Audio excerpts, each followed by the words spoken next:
Masaa ya jioni, Friday 30th May 2025, Sasha Mutai alikuwa anang'ang'ana na affiliates kwa masaa 6 akijitetea kwenye special general meeting, agenda ikiwa motion of no confidence against Alexander Kiplagat Sasha Mutai. There's been a lot of talk on our governance and constitutional reforms. I'd like to say that we actually have a new constitution. Sasha, what out there is you are a lone ranger, that you are not working with the team. No one knows about these deals you're signing left, right, and center. You've kept everything to your chest. Yeah. And probably this is the reason why these guys feel they need to kick you out. Is this true? Is there any solid grounds on this? No, we share everything with the board and the committees. So that is there's a commercial which deals with sponsorship, finance and administration committees. We have 6 committees according to the constitution. So everything is shared, even hiring of coaches and everything. Everything is above board. If you followed the wrangles closely, then you realize he was on one side and the rest of the board was on the other side. Meaning, those of us who are left here have remained united. That's the letter authored by, I believe, Mr. Orlando. Because but it's not signed? It was not signed, but it's actually the one who sent it even to the media. Yeah, and, but there's no signing. Yeah, alleging your suspension. Yeah. We've always associated the word cartel with the groupings of gangs and all that. I want to believe I'm none of that. I'm nowhere near that. I've always believed in a situation that you convince your board members and agree on an issue. And if you're able to convince them and they side with you, that was Karibu Day. I don't think that's a cartel. But if that is so, then I'm a cartel. Nothing really is going to change much, except now it's a woman who's going to be sort of in charge of this man. And, and you know, we women, we are able to, we are your weakness. Online sleuths walikuwa mboka wakitaka kujua ngori ilikuwa gani. Rugby KE fans on X wameinsist lazima KRU wako transparent na Wakenya kuhusu kila kitu ina happen KRU. Wakianza na SGM, yenye former chairperson Sasha Mutai alicall out directors na board members kwa kuoverstay na kuvunja sheria za Sports Act na KRU Constitution. The JK here, he likes being a director, he's here, he's done his 8 years, he still wants to be there. He's the same position as director. Yeah, the treasurer, Dr. Aroni, has been there since 2016 on the same position. Now, because of misinterpretation again of this constitution, we have been told that KRU only started complying with the Sports Act in 2019 or something like that. And we all know when the Sports Act was promulgated, when it came into effect, when the subsidiary legislation 2016 came into effect, that we seem to be immune, and that is why this went to Senate. Yeah? It's because the lovers of rugby are seeing what is happening. Yeah? And I'm very disappointed, let me tell you, first of all, in some chairman secretaries who played this game. It is, you are betraying the players, and that I can never do myself. Ray Orlando secretary wa KRU na Moses Ndale recently wametajwa na Nelson Amanya on X kwa expose inaitwa Kenya Rugby Union Board Cartel. Hiyo expose iliallege Ndale alikuwa arrested juu ya kuuza fake tickets time ya Safari Sevens. Pia alijipatia tenda ya kusupply pombe kwa Safari Sevens, World Under 20 Trophy na Bartes Trophy akitumia Twisted O Bar which he owns. Pia allegedly akona security company inaitwa X-Ray yenye inapewa tenda na KRU. I think for me, the accusations that are there, especially if the ones that have touched me, if I may say, I've never been arrested. So whoever say that I was arrested, TKs, I don't know where you go that story. Companies which are pulled there, I'm not a shareholder. So, and the reason I say sometimes it's not a matter of what you read. It's sometimes good to have the facts that are there. So I'll not react to those kind of issues that are not basically true. Okay. So if there's an OB that I was arrested selling tickets, It's below that. Lack of a better word, it's below my pay grade, to be honest.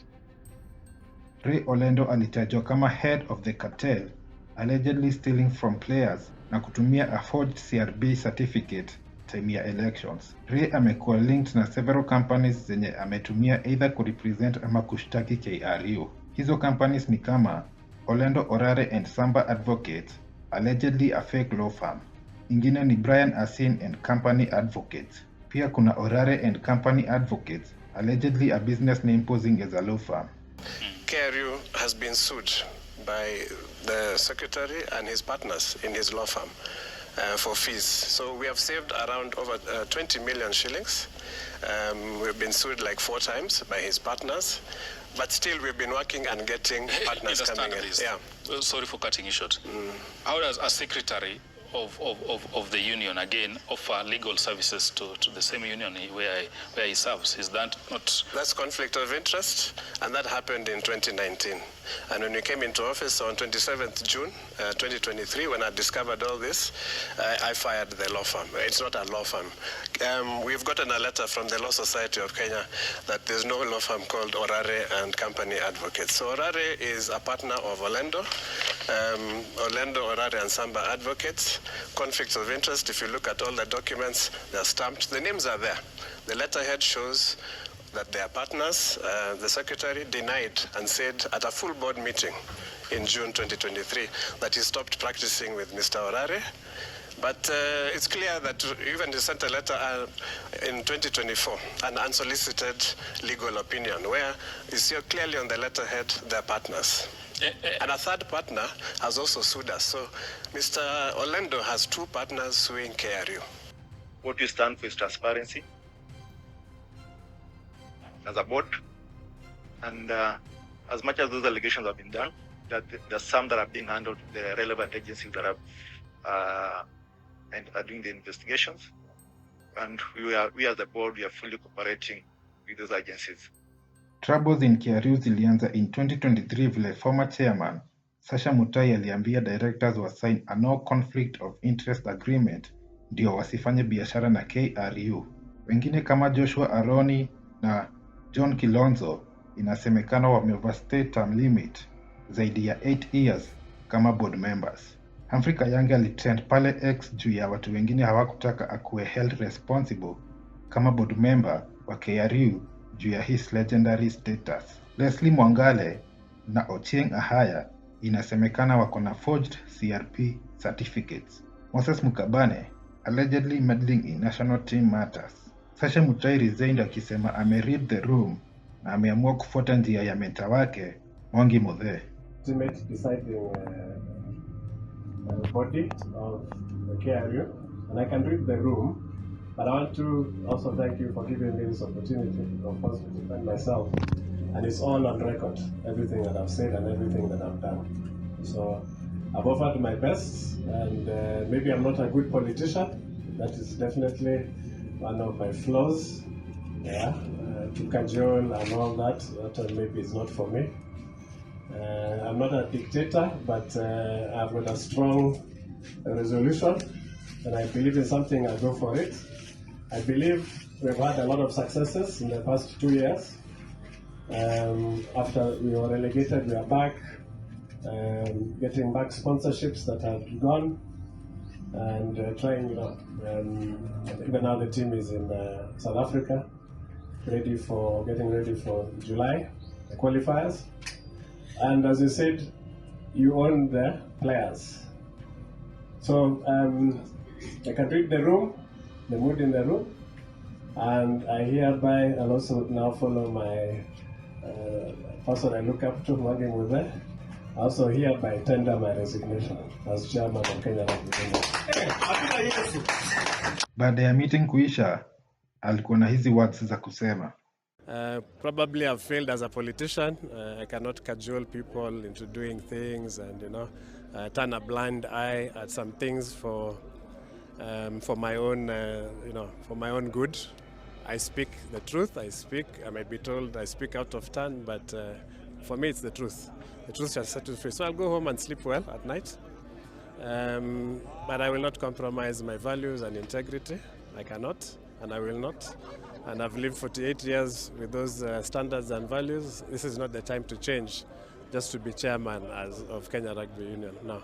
Harriet Achieng' Okatch alitangazwa on Tuesday night akiwa kama the new chairperson. She was the former director of commercial. It's alleged her kuleta sponsors ati kazi ilikuwa ni kuzurura, kwenda tours, na inasemekana alifukuza management from rooms so that she can get accommodation. After persistent pressure kutoka kwa Rugby KE fans on X, KRU walifanya press conference mahali some of the members present. Madam Chairperson, Harriet Okatch, since I've been asked to introduce the rest of the board members, I'll introduce our boss lady, Madam Harriet Okatch, Honorary Secretary, Rayolendo, Director Fixtures on my far left, Leslie Mangale, Director Sports, the big man of sports, Engineer Moses Mkabane, and of course our able CEO, Mr. Thomas Odundo. Walikataa some of the allegations, na chairperson Harriet Okatch akasema DCI wanachunguza finances za KRU na wanangoja official charges on the allegations ndio hao members wako alleged wa resign. I think one of the most glaring thorns is that would annoy most people, even myself included, would be the one on misappropriation of funds. That already got DCI involved and not us. So we were summoned as Kenya Rugby Union and requested to submit documents for specific periods. Those documents were submitted in person, and different people have been called in just from within the board, starting from the CEO, to answer various questions. So we are waiting. We're just waiting. Whoever they need, they'll call. Whatever documents they've wanted, even after that, they've been presented with. And we will continue to cooperate with them. Help me understand from where you sit, because you've worked with these gentlemen for 2 years now as KRU chairman. What do you think is bringing all this to the fore? Why the infight? Because Kenyans want to see a sport that is progressing. The Lionesses did well in South Africa. That's the kind of news wananchi want to conceal, see the sport grow. Absolutely. But not the infights or the side issues. What do you think is leading to all this? It's basically the money. If I stopped the gravy train, okay, I've stopped with our lawyers, LJA Associates. We brought in now a very big firm, reputable LJA Associates, who have represented KRU in court, and we have won the cases. We were being sued by Mr. Orare for over 20 million shillings in fees, and we have saved KRU that money. Make sure to like the video, subscribe to the channel, and share with your friends.